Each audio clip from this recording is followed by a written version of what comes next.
Welcome to the 8th video on Mechanics 2. In this video, I'll be discussing about the principle of equivalence, especially inertial mass and gravitational mass. In the last few videos, we were discussing about the principle of equivalence, and which state that the gravitational force and fictitious force are indistinguishable.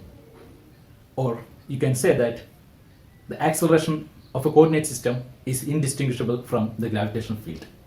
The principle of equivalence demands that the gravitational force should be proportional to inertial mass. Or, if you restate it, the gravitational mass should be proportional to the inertial mass. The gravitational mass is the mass which appears in the equation of gravitational force proposed by Newton, F is equal to g mm by r square. The mass appears in this equation is known as the gravitational mass, and the mass appear in Newton's second law is known as the inertial mass, F is equal to ma. The mass appears in this equation is known as the inertial mass. The principle of equivalence demands that the inertial mass and gravitational mass should be proportional to each other, or the ratio of gravitational mass and inertial mass should be constant for all objects in the world. From Newton's second law, we know that F is equal to mi into a, where mi is the inertial mass, a is the acceleration. From there we can calculate a is equal to f divided by mi. Now if you substitute the gravitational force for the f, then we would get a is equal to minus g m0 mg divided by r square in the direction of r divided by the mi. If you rearrange it, you will get f is equal to minus g m0 by r square into mg divided by mi in the direction of r. According to the principle of equivalence, this mg divided by mi should be constant for all objects. If it is not constant for all objects, we would be able to distinguish between the fictitious force and the force due to gravity locally. If mg divided by mi is not constant for all objects, then we would be able to distinguish the gravitational field from the real acceleration locally. Now let's examine how we can distinguish between the real acceleration and the gravitational field. Take two objects A and B.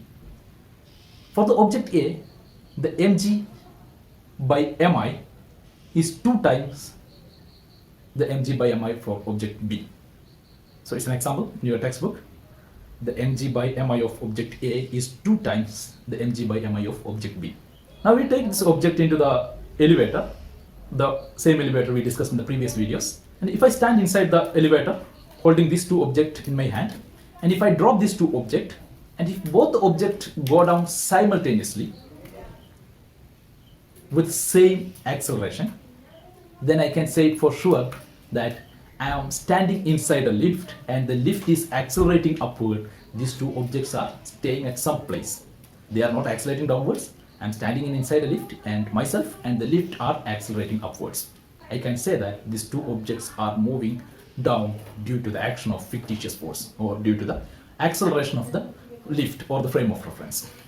Now take the next case. If I'm standing inside the same lift and if I drop these two objects and the object A goes down with 2 times the acceleration of the object B, then I can say for certain that I'm standing inside a lift and these two objects are falling down due to gravity, because the ratio of mg by mi is 2 times larger than the ratio of mg by mi of the object B. We never observe this kind of variation in different objects. There are a lot of experiments conducted to see whether two objects have different the ratio of gravitational mass and inertial mass, but we never observed. One of the famous experiments to prove or disprove the principle of equivalence is conducted by Newton. Newton made a pendulum.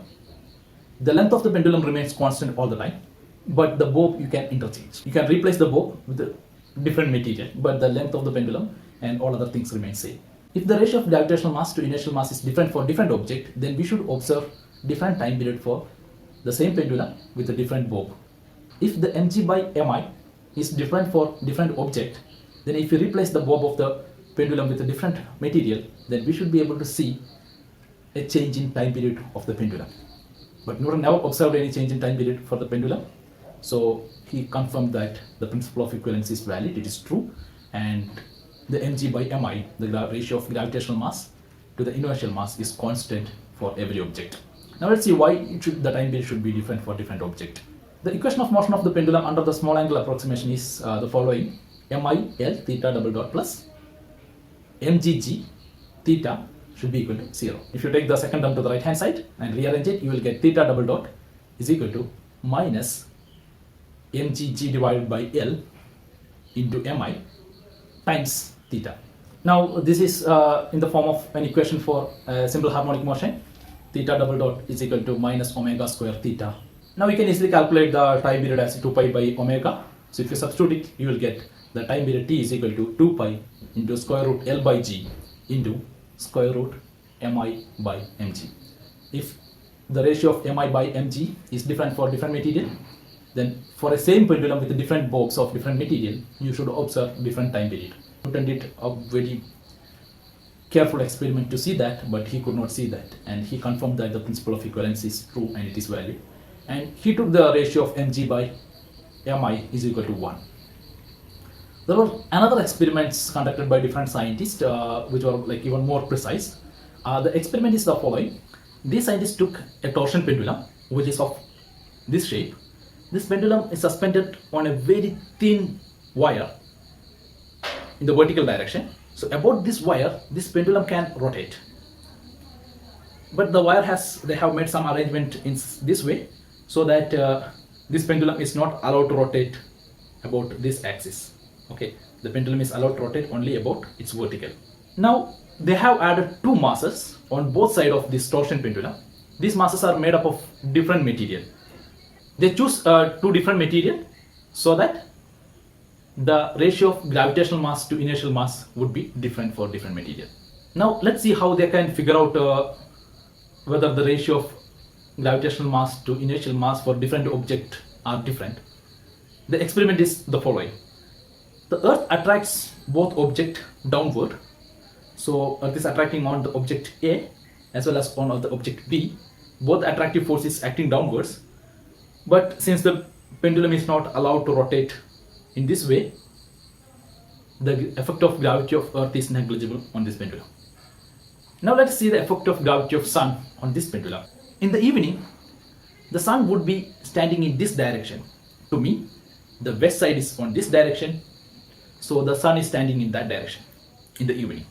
The Sun will exert force on both object A and B. So if the ratio of gravitational mass to the inertial mass is high for the object A, then the Sun would attract this object more compared to that object.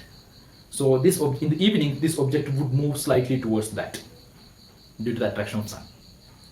But in the morning, the Sun will be standing exactly behind me because this is the east direction for me. So in the morning, Sun will exert a force on this object and this object will be attracted towards Sun. So if you see the oscillation of this torsion pendulum in a day, it should oscillate with a frequency of 1 in a day if the ratio of gravitational mass to inertial mass is different for both objects. The scientists did a very careful experiment and very precise experiment. They could not see any oscillation with a time period of 1 in a day.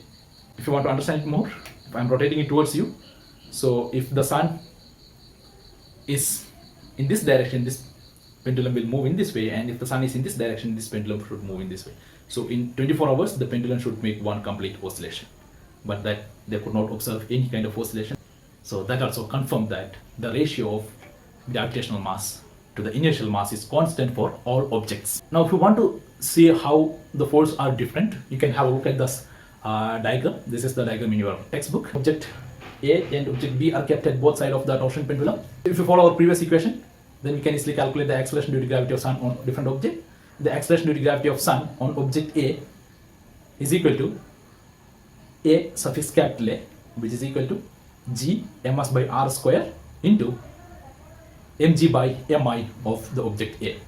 Similarly, we can calculate the acceleration of object B due to gravity of Sun. A suffix capital B is equal to G ms divided by r square into mg divided by mi of object B. If mg by mi is different for different object, then we should see a change in acceleration for different object. So you can translate it to the coordinate system which is attached on Earth using the transformation equations. The acceleration of the object A when observed from Earth, A prime is equal to A suffix A minus A0. Acceleration of the object B observed from Earth, A prime B is equal to A suffix B minus A0. So if A suffix capital letter A is different from A suffix capital letter B, then we should see A prime suffix capital letter A should be different from A prime suffix capital letter B. But the very high precision, careful experiment did by the scientist revealed that A prime A is equal to A prime B. That means the acceleration of the object A and acceleration of the object B are same, which says that the ratio of gravitational mass to the inertial mass is constant for every object in the world. And this constant is taken to be 1 by Newton. Thanks a lot for watching this video. I'm Dr. Pradeep, your physics teacher.